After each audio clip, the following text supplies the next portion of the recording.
I just wanted to add for all the ladies is, Portia made a great point about growing up in a single family home. I didn't. I was fortunate enough to have both parents and have an active dad who took me on dates and stuff. But I think it's important, now that we know better or we're getting instructions, to practice softness, practice gentleness. You can be strong. It doesn't mean you have to be loud. It doesn't mean you have to be a fighter in a sense. Because I feel like I'm strong, but I can be silently strong sometimes. And I think it's just important is to ask the man questions. You go to the movies, where do you want us to sit? Where would you like to sit? That's good. Ask him. He probably will throw it back at you, but just ask him. Or when I go to a restaurant, because it's something my dad taught me, a lot of people don't know this, I sit to where the man can sit facing the door. So if something is happening, he sees it first, and then he leads me where I need to go. But so I do that because it's something my dad taught me. So I'll just go stand by that particular chair, and then he'll face the exit. But it's just little things. If you're working on a project in your business, ask his opinion. Make him feel like, you know, you want to hear what he thinks. You may go with his idea, you may not, but you asked. You know, tell him, I appreciate you taking me out to this place.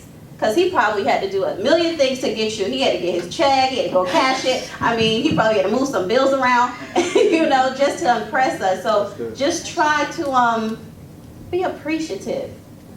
You know, sometimes, I know we talked about this where we think people come ready-made sometimes and they don't. So he may not be whatever you want him to be, six-figure, whatever the case is. But appreciate what he is working with, if that's somebody you're getting to know. And just not profess your love as friends, but just express that you appreciate the time, you appreciate the effort. Because, you know, dating and stuff, it can get expensive for the guy. I mean, he has to take you out, spend some money, you know. And so, yeah, just practice softness and work on our resting face. Stop me mugging, so smile. I know you have questions, but I wanted to say this. And you have the question next. I know you have it. We got to ask it. How many of you are dating now? I'm getting to know. See, what had happened was... The reason why I'm asking is because why did I hear with you? That's one. If they're not here with you, why not? Or why are you not dating? What I wanted to piggyback on what she was saying is, many of us have been broken in so many bad relationships, and we bring all of it into the new relationship. And you have the mean mug, you have brick walls, you have everything that happened to you in the past, and you saying, I'm not going to be a victim anymore. You're not going to do this to me. You're not saying it, but your attitude is saying it. So until you finish with all that stuff, you can bring all that to the new relationship.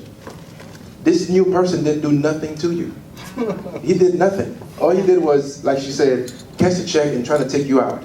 But you're still angry with stuff from the past. Angry. So you're angry. So you come in, you're going on a date like this. And that's your mess. Come on. That's everything. No, you need to leave that at home and deal with it. And some of us say, well, you know, work on it. No, work on it before you get married. That's good. Don't bring this into your marriage. Like, deal with it, open it, and lay it out, burn it. Have a campfire, call all your girls. I'm gonna burn this. I did that, yeah. Deal with everything. Don't come with it, because now we're like, I'm like, why are you so angry? I didn't do nothing to you. You're thinking about in another occasion when something happens to you, and this may resemble it, but this is not it. I want all you guys to come here with a man, with a date, please. I like what you said. Could you intercede for me? Yes. In the name, Hashaka. Hallelujah. Yes. Yes.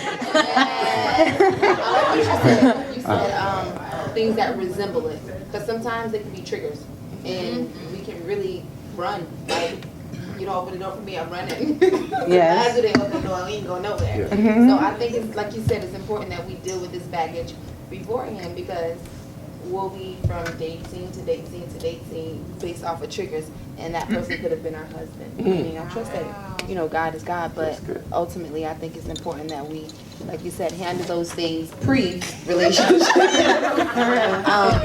Because triggers are real. You have issues where, a guy may be masculine, and your mom may have been in a relationship with a guy who was overly masculine. Now you're fearful, you think this guy's gonna beat you up if he, you have all these triggers that is so important that we, like he stated, we deal with those things pre-relationship, not expecting for a guy to come in and validate us and to prove to, like, we try and make people prove themselves to me based on what somebody else did to me. You have to prove to me that you aren't like the other person. If I put you in this situation to hurt me, if you don't hurt me, then I know that you probably the one. So I think it's so important that we do deal with those things pre-relationship and not expect for a guy or a friend in general to heal us or fill those voids that we have. That's good. I'll bring it there. By the way, my wife is here now, so my answer is going to be different. Thank you. So I just kind of wanted to piggyback off of what Robin said. He talked about the baggage. One of the reasons why I was dating a little bit, but then I kind of stopped, and because I wanted to work on me. I'm still working on me. And one of the activities that I did is I completed a relationship timeline. And I laid out the guys I dated, seriously. I used to be married. I was married. We ended up in a divorce. And at the time when you're in it, you're just blaming the person. You're like, you know what, that person hurt me, that person did this, that person did that. But what did you do? But what did you do? You know my final thought, by the way. And one of the things that I really, the pattern in each and every single one of them, Carrie mentioned it earlier, is that I didn't do enough to make him feel needed.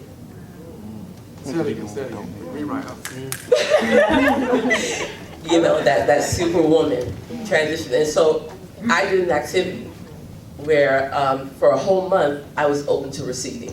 You want to open my door? All right, well, come on, open my door. You want to take me out? Okay, let's take me out. You want to carry my groceries? Please carry the heavy load, please. Please carry the heavy load. And so as I'm doing that, I'm unloading the baggage, and I'm unloading, and and it becomes freeing, and I'm like, Jesus, I'm ready. Like, I'm ready for him now. Like, I'm ready. So this smile on my face, joy in my heart, like, ooh, it's gonna go down when he comes. So yes, yes, just wanted to add that. On 4th of July, we went down to, I think it's John C. Lloyd Park down in Dayton. And I went to my car because I had my phone on the charger. I went to go get it.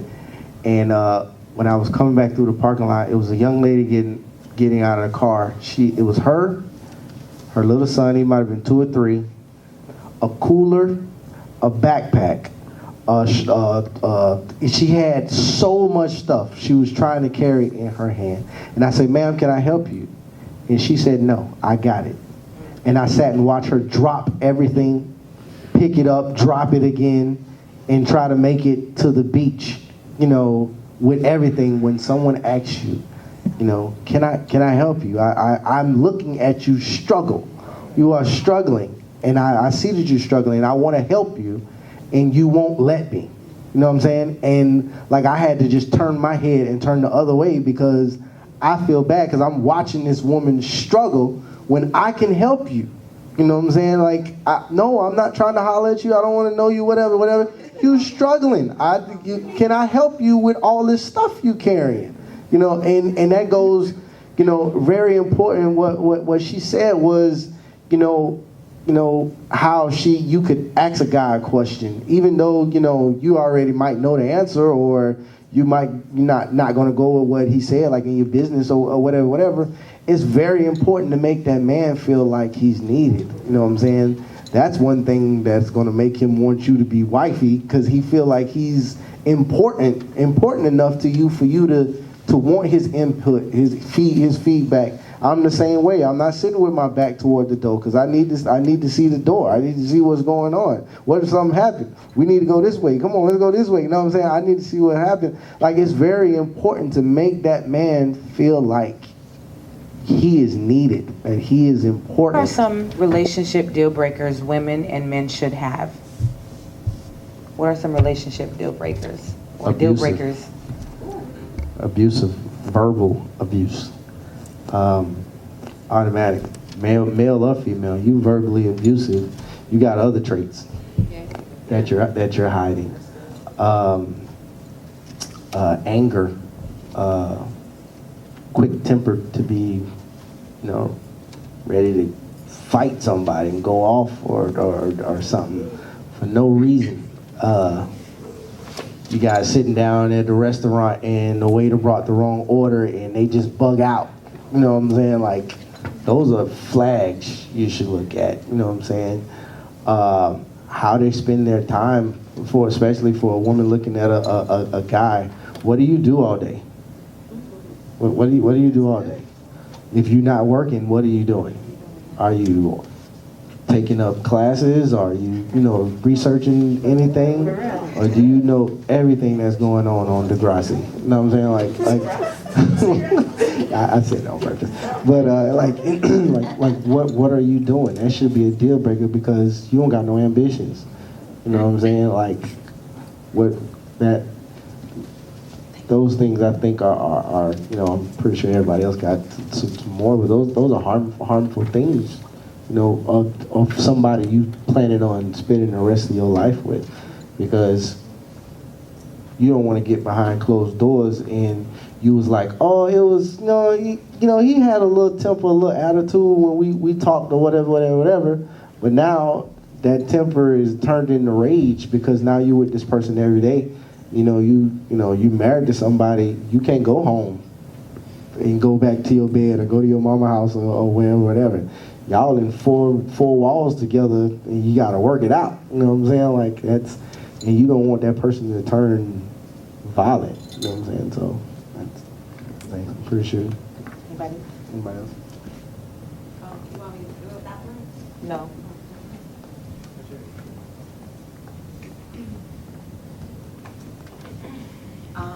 I have to emphasize on the whole abusive thing. We, as women, we sometimes don't pay attention. I don't want to say don't see. We don't pay attention to the red flags. They're there. You really have to open your eyes and see. One thing with my marriage, my ex-husband was very emotionally and verbally abusive. And for me to say that I could never say I didn't see it. Because of the little things that he said while we were dating before the marriage. Why you always gotta be so stupid about things? Stop being naive. Little things like that, that's showing you a person is emotionally and verbally abusive. We intend to make excuses for it or overlook it, thinking that eventually we can change that person or eventually they'll get better. If he doesn't want to change for himself or she doesn't want to change for herself, they're not going to change. You can't change them. You're not God. Don't take on that role. So just to piggyback off of him, pay attention. I can't express enough how important it is to pay attention to red flags like the abuse. Because when sad to say, to be transparent, when he starts to go upside your head, you can't honestly say he changed because that person was always there. You just overlooked it.